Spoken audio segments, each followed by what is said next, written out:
boleh perkenalan dulu nggak? Halo Fajar, perkenalkan namaku Hani Tolib. Biasa dipanggil dengan Hantol. Kenapa Betul. Hantol? Karena kalau nama Hani itu apa? eh, mungkin terlalu feminim gitu ya.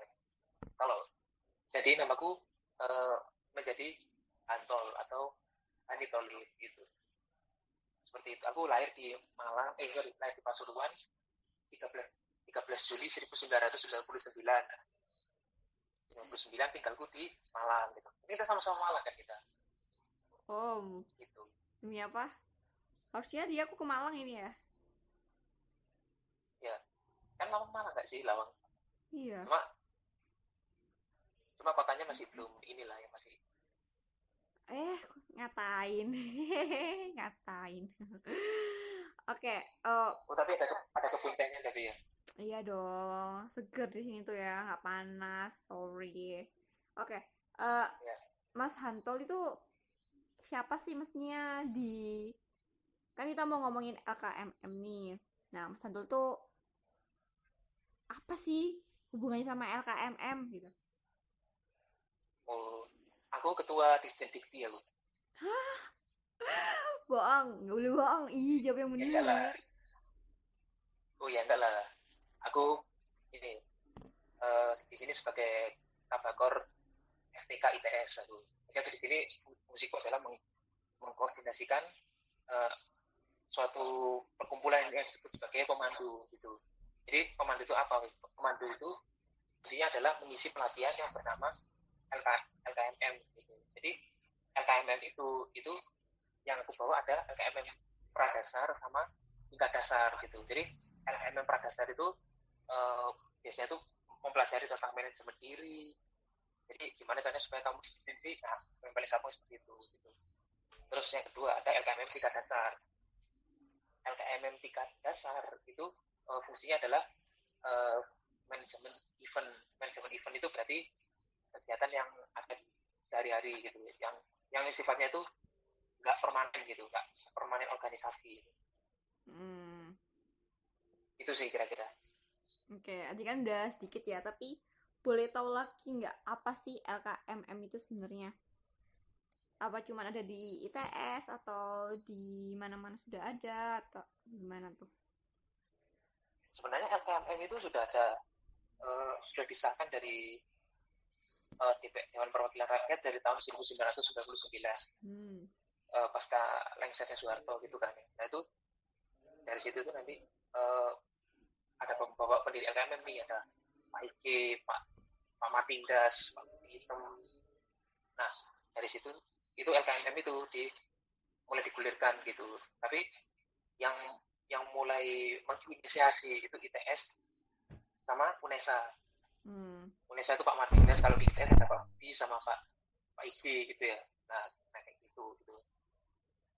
Nah itu pamornya LKMM di situ sih pamornya itu. Oke. Boleh tahu nggak kepanjangannya LKMM itu apa? Belum tadi. Menurut kamu apa menurut kamu? Nah, aku tanya, aku pura-pura nggak tahu nih. Aku bodoh. Aku lagi bodoh. Hah? Enggak lah, semua cewek kan pinter seperti. Nggak, semua cewek itu nggak pernah salah. Bukan semua cewek pintar. Beda. Oh begitu begitu ya ya. Cewek emang semuanya nggak pernah salah dan matre. Siapa bilang? Hah? Oh enggak ya. Enggak. Oh ya udah ya aku salah aku salah. Aku salah Emang. aku salah. Emang. Lu waduh waduh. Ya udah aku langsung ya. Iya. KMM ini adalah latihan keterampilan manajemen mahasiswa. Singkatnya seperti itu singkatnya. Hmm. Oh, gitu Ya, aja. itu kalau kamu tanya singkatnya. Panjangnya, panjangnya. Panjangnya, Latihan, latihan keterampilan keterampilan. manajemen mahasiswa. Oke, gak jelas, jir. Panjang-panjang setengah pendek gitu ya. Oke, oke. Eh, menurut Mas, enggak menurut sih.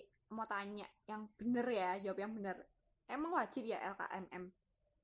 Sama apa semua univ itu mahasiswanya ikut LKMM? Ya itu sebenarnya itu adalah peraturan itu adalah rekomendasi sih dari Dikti gitu. Tapi ada yang menjalankan, ada yang enggak.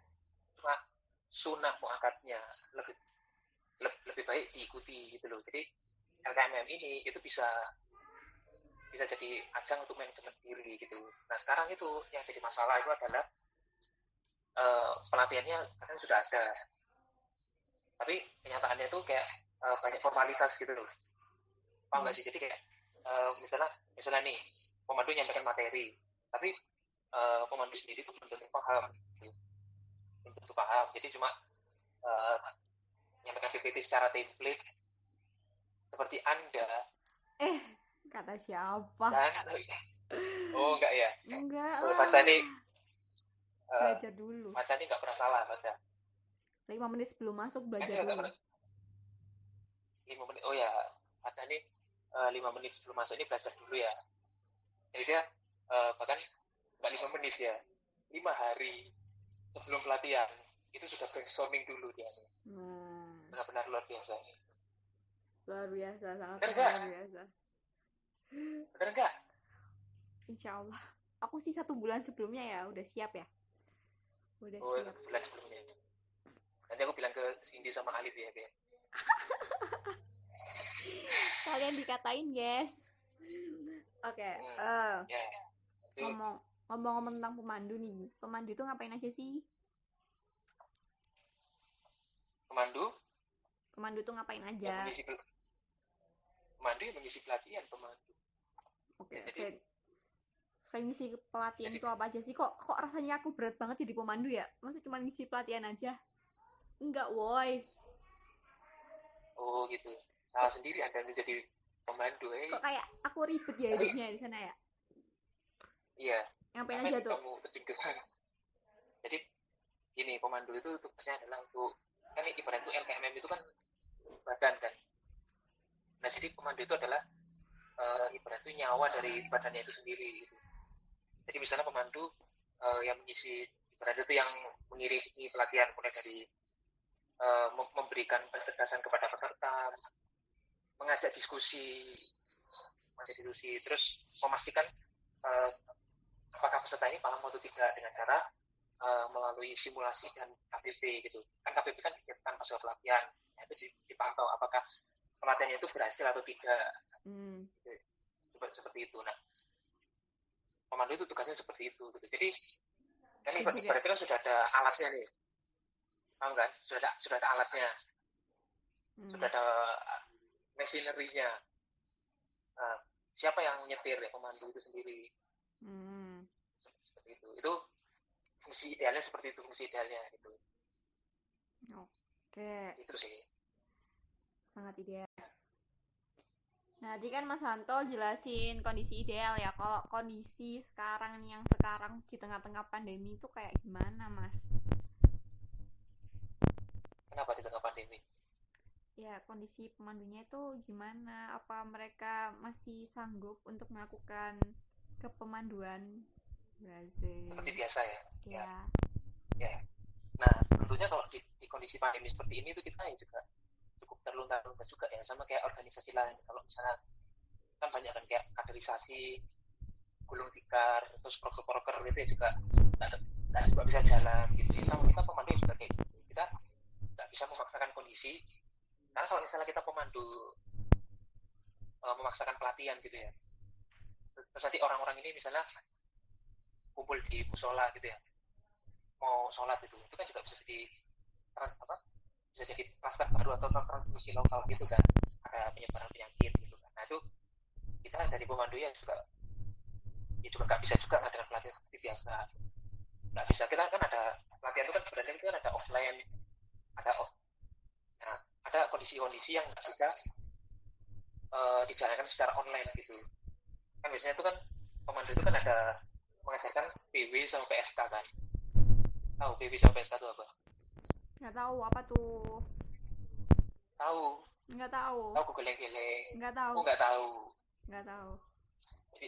Jadi PW itu adalah pengetahuan wawasan.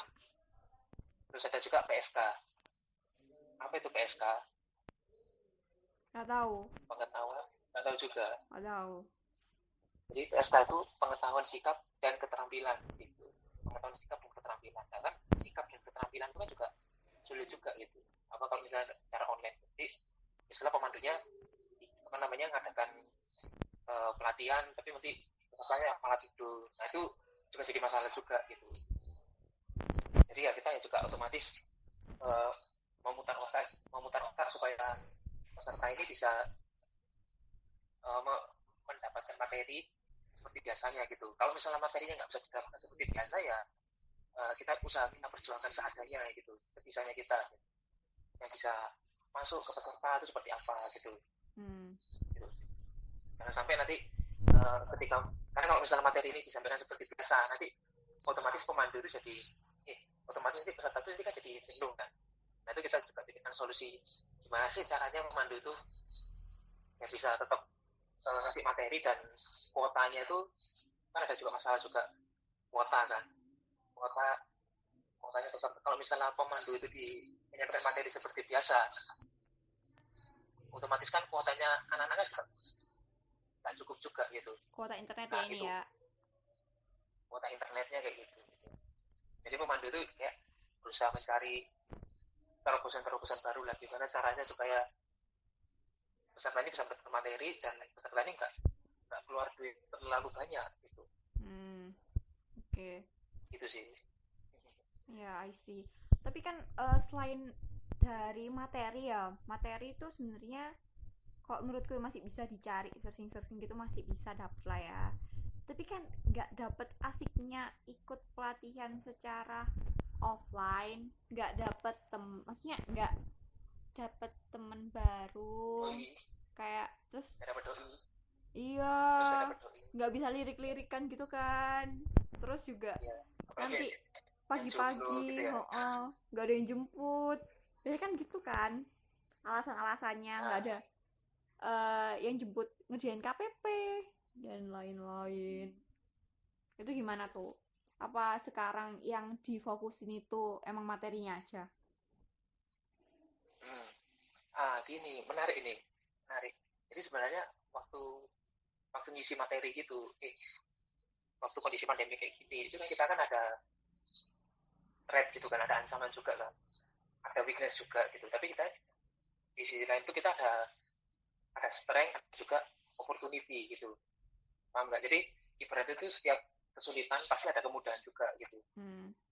Jadi misalnya gini untuk asiknya pelatihan kan biasanya kan kita kan ada dengan ice breaking kan offline kan ice breaking itu kan yang paling dicari-cari kan soalnya aku pernah gini nih kan jadi pemandu itu apa ya kayak masih kayak cenderung disalahartikan gitu misalnya dulu itu aku waktu ngisi apel gitu ya waktu ngisi apel kan gini mas apa namanya kan aku bilang pemandu ibaratnya itu peserta itu kan harus menggali ilmu nih dengan sebaik-baiknya gitu kan nah aku begitu mau ngisi materi mau ngisi sambutan langsung ada yang teriak-teriak gitu mas ice breaking nah gitu pemandu jadi kayak identiknya dengan ice breaking gitu tapi it's okay lah nggak apa-apa lah nggak itu pemandu FTK aja itu nggak itu pemandu FTK aja no print karena Mas Tommy ya jadi di tag juga Mas Tommy iya Mas Tommy no print gitu ya iya nah ini menarik ini aku belum jawab pertanyaanmu tadi ya. Kalau misalnya ice breaking nggak ada terus gimana nah, itu mungkin ini jadi masalah besar juga gitu aku kepikiran tuh ada aplikasi namanya tuh kayak Mentimeter gitu jadi apa jadi Mentimeter Meli jadi Mentimeter aduh sentimeter kan sentimeter kamu ganti jadi Mentimeter kamu ganti M-nya itu M-nya aja nah itu jadi di aplikasi itu kita juga bisa kayak mengungkapkan pendapat gitu ya kita bisa mengungkapkan pendapat tanpa takut siapa yang mengungkapkan siapa kan biasanya kalau di Zoom itu kan anak-anak kan jadi takut menyampaikan pendapat kan karena kan dia takut siapa yang menyampaikan pendapat takut jawabannya salah gitu ya, jadi kita apa namanya menggunakan aplikasi maunya seperti itu tapi ya belum bicarakan ke pemandu sih kayak namanya itu Mentimeter jadi Mentimeter itu kamu bisa menyampaikan pendapat tanpa tahu siapa yang menyampaikan pendapat gitu jadi kayak SMS corner tapi sifatnya online yeah. gitu. SMS corner Corner, nanti bisa ada pertanyaan, nanti jawabannya apa aja sih jawabannya, lah nanti bisa seru dari situ gitu. Oh, iya ntar nggak ada yang kirim-kirim makanan gimana? Ini kan asiknya di situ tuh. Ada yang kirim. Tuh kan ada GoFood kan ya, Ya, tapi pelatihan GoFood ngirim dari Jakarta ke Palembang gitu kan seru mehong, ya. Bo. GoFood. Oh, lagi miskin Ngirim gini pesan, nggak dapet samu GoFood. ya sama ini baca aku ada ide juga biar biar pelatihannya seru. Apa tuh apa? Bisin. Kedengaran nggak? Oh, enggak. Nah, jadi gini, jadi ini kan ada pelatihan kan. Hmm. Sebenarnya kita tuh kalau waktu kayak gini itu kita kan lemahnya apa? Kita kan nggak bisa ketemu doi, nggak bisa ngisi SMS corner, nggak bisa bawa pizza. Kan biasanya pemandu-pemandu itu kalau misalnya ada pizza kan, Viva, misalnya walaupun dia pemandu itu tekla kan dia bilangnya Viva perkapalan gitu. Tapi ya demi sepotong pizza tapi gitu. Terus pizzanya gimana cara ngirimnya? Hah? Hah? Pizza apaan sih? Enggak, kan gini, misalnya Ah, Mas Tumi ngirim pizza gitu ya. Mas Tumi ngirim pizza, terus habis itu pizzanya tuh untuk anak kapal, misalnya kayak gitu. ya. Terus itu tiba-tiba ini ada pemandu tekla itu datang gitu, langsung Vivat kapal gitu. Jadi Vivat kapal itu kalau misalnya ada pizza, misalnya kalau ada pizzanya untuk anak kapal gitu, kalau ada anak tekla nanti Vivat tekla. Iya. Terus Mau ntar pizzanya siapa yang makan tuh? Siapa yang makan? ya, hah? Ya kan untuk anak kapal kan yang makan kan anak kapal, jadi kan pada akhirnya kan mintanya jadi makannya jadi bareng-bareng gitu. Aduh, nggak nyambung sih kan Nggak kan paham ya? kan beda Nggak rumah, nyambung. Mas. Gimana cara makan pizzanya? Online makanya. Oh, gitu. Telepati. Telepati udah lihat aja ya. Aku juga ngerasain kok, Lihat anak aja. siswa juga ngerasain. Nah, aduh. Iya. Ini menarik. Jadi nanti Oh. kalau misalnya pandemi gini kan kayak kondisinya kan nggak enak gitu kan. Nggak ada yang ngirim SMS corner, nggak ada yang bisa dimodusi. Nah, itu kan biasanya anak-anak peserta pelatihannya kayak gitu kan. Nah, sebenarnya tuh kalau kondisi kayak gini itu kita bisa memanfaatkan peluang untuk ketemu orang banyak itu kan kita kan WWH kan, WFH kan, work from home.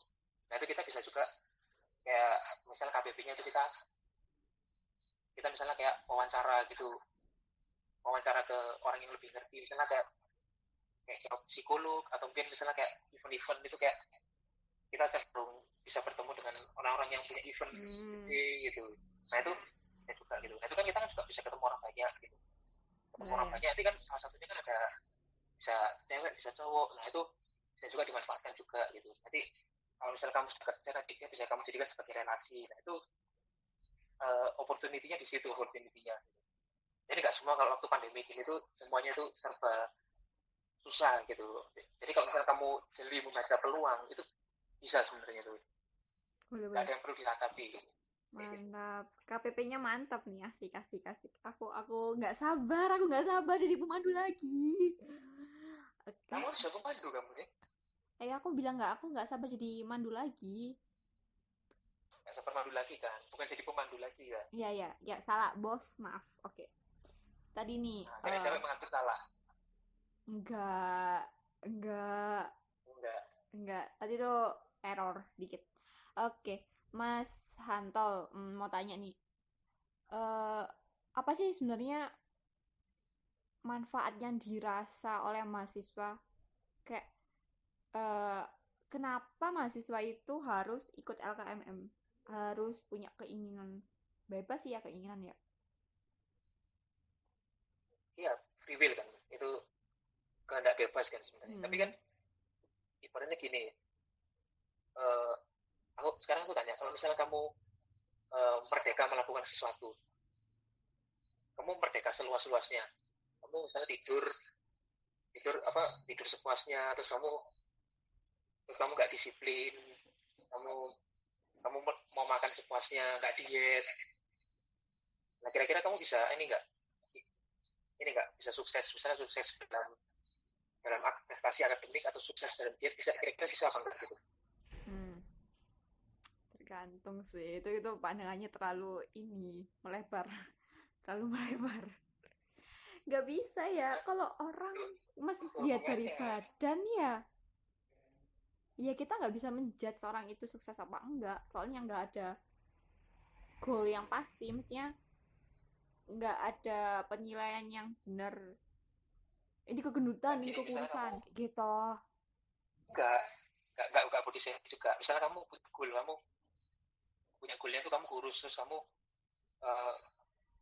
sebenarnya setiap minggu nanti aku olahraga 3 kali seminggu, terus kamu makannya itu dikurangi gitu, terus tapi kamu pada kenyataannya tuh kamu nggak mengerjakan itu semua. Nah, kira-kira goalnya itu bisa tercapai nggak kira-kira? Tidak. Nah, seperti itu. Tapi kan itu bebas kan, tapi terserah kamu kan. Tapi kan pada akhirnya kan kebebasan itu kan nggak bisa kamu nggak bisa membuat kamu jadi mendapatkan goal itu kan gitu. Yeah. Nah, sama kasusnya kalau misalnya disiplin dalam belajar atau dalam membagi waktu antara bermain dan belajar gitu. Nah, dalam LKMM itu digeserkan itu juga kan manajemen diri kan ada pengendalian, ada pengembangan diri. Di pengembangan diri kamu diajarkan tentang mengenal tentang skala prioritas, penting mendesak, penting tidak mendesak, tidak penting tapi mendesak, tidak penting dan tidak mendesak. Nah, itu kan juga diajarkan juga dengan tentang kedisiplinan diri gitu. Dan itu semua itu ada hubungannya, mau tentang diet atau mau tentang membagi waktu atau mungkin kamu tentang mengatur tentang keuangan, semuanya bisa dipakai dari situ gitu. Jadi LKMM ini sebenarnya walaupun nggak wajib, tapi sangat penting untuk dijalankan gitu. Kalau strategi mungkin beberapa di fakultasku itu wajib gitu. Tapi kan ada beberapa yang nggak wajib. Tapi sebenarnya kan jadinya penting yang dianjurkan gitu kan. Yo, setuju sih. Ini jadi ya sebenarnya mau membuka pikiran buat teman-teman semua.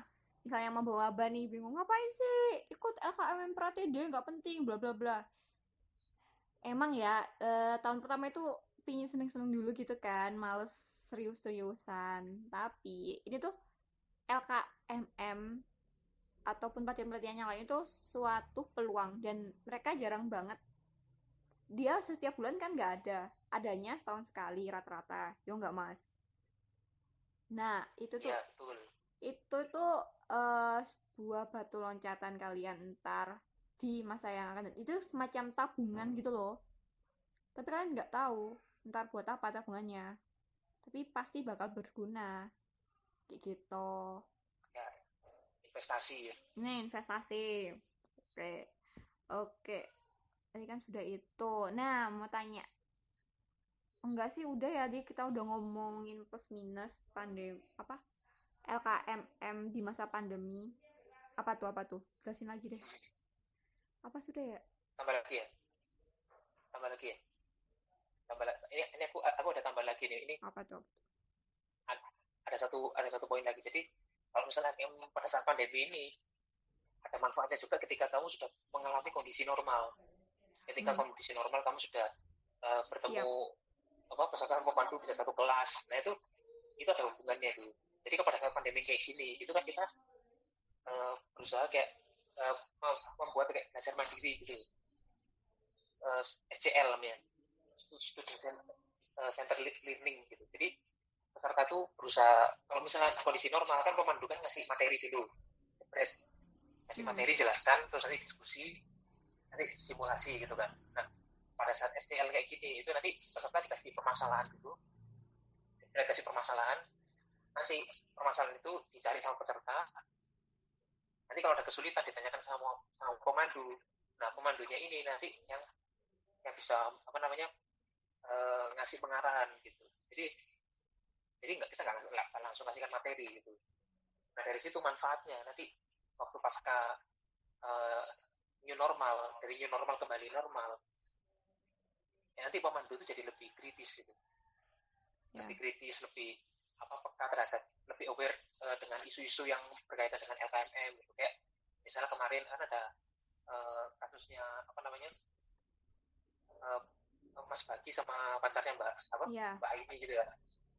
Nah, itu kan kritiknya Mas Hagi itu kan melebar sampai ke pacarnya dia kan. Iya. Nah, itu kan pemerintah juga harus aware juga kalau itu kesalahan berpikir. Nah, kalau misalnya ada permasalahan-permasalahan kayak gitu, nah itu pemandu kan jadi uh, harus lebih belajar lebih dalam lagi kan untuk bisa nge-bridging pesertanya ini gitu. Itu bisa jadi bekal nanti pas kami new normal gitu. Manfaatnya seperti itu, Pak. Oke, mantap. Kesan pesan dari Kabakor FTK kita adalah jeng jeng jeng jeng. Apa? Kesan-pesan terhadap apa? Oh, tentang kondisi kita lah.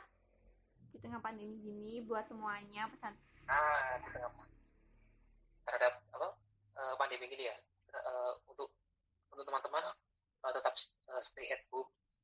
Jadi pemandu di sini berusaha mencari cara supaya teman-teman itu tetap belajar online, tidak perlu ketemu untuk bisa menyampaikan nilai. Nah, itu ini merupakan salah satu fokusan pemandu agar peserta bisa tetap di rumah gitu, tetap di rumah selama pandemi ini berakhir. Gitu. Jadi terus yang kedua jangan nongkrong sering-sering nongkrong lah gitu.